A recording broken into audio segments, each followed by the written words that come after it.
ജീവിതത്തിൽ നിന്ന് അവർ പഠിക്കുന്ന പാഠമാണ്. പ്രായമായ ഉമ്മയെയും ബാപ്പയെയും ബഹുമാനിക്കണമെന്നും ആദരിക്കണമെന്നും അവരെ പരിഗണിക്കണമെന്നും അവരെ ജീവിതത്തിൽ അങ്ങേയറ്റം സ്നേഹിക്കണമെന്നും അത് പ്രസംഗിക്കലല്ല, അത് ജീവിതത്തിൽ കാണിച്ചു കൊടുക്കലാണ് ഇസ്ലാം എന്ന് നമ്മൾ മനസ്സിലാക്കേണ്ടതുണ്ട്. നമുക്കറിയാം ഖുർആനിൽ നിന്ന് പാരായണം ചെയ്ത കുട്ടി ഓതിയത് അതായിരുന്നു. പഠിപ്പിക്കാൻ പരിശുദ്ധ ഖുർആൻ നിന്റെ റബ്ബ് വിധിച്ചിരിക്കുന്നു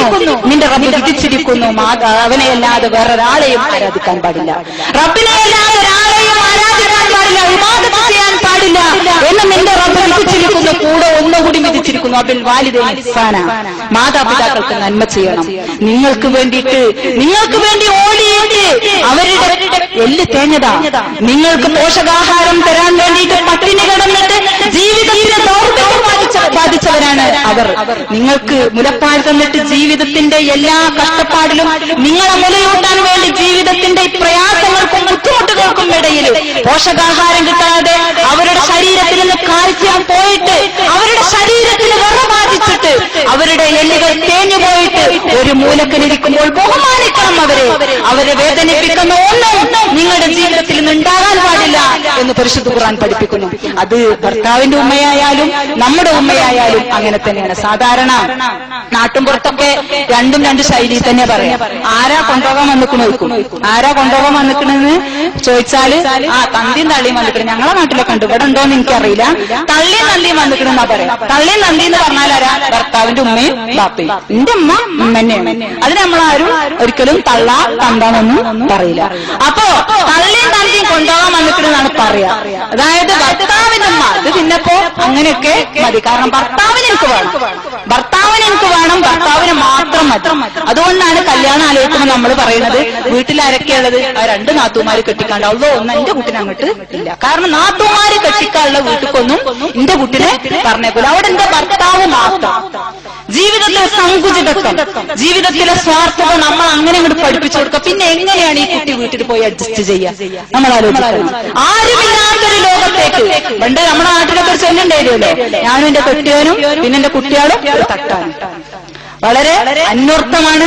കാരണം ഭർത്താവിന് നമ്മൾക്ക് വേണം, കുട്ടികളും വേണം, പിന്നെ ജ്വല്ലറില്ലാതെ നമുക്ക് ജീവിക്കാനേ കഴിയില്ല. നമ്മൾക്കറിയാം നമ്മളെ പിന്നെ അരി മുഖ്യ ആഹാരമായിട്ട് ജീവിക്കുന്നവരാണ് നമ്മളൊക്കെ. പക്ഷെ ഇന്ന് മലപ്പുറത്ത് പോയി നോക്കിയാലും അതേപോലെ തന്നെ മഞ്ചേരി പോയി നോക്കിയാലും പലചരക്ക് കടയേക്കാൾ ഏറെ ജ്വല്ലറികൾ ഉണ്ടാവുക.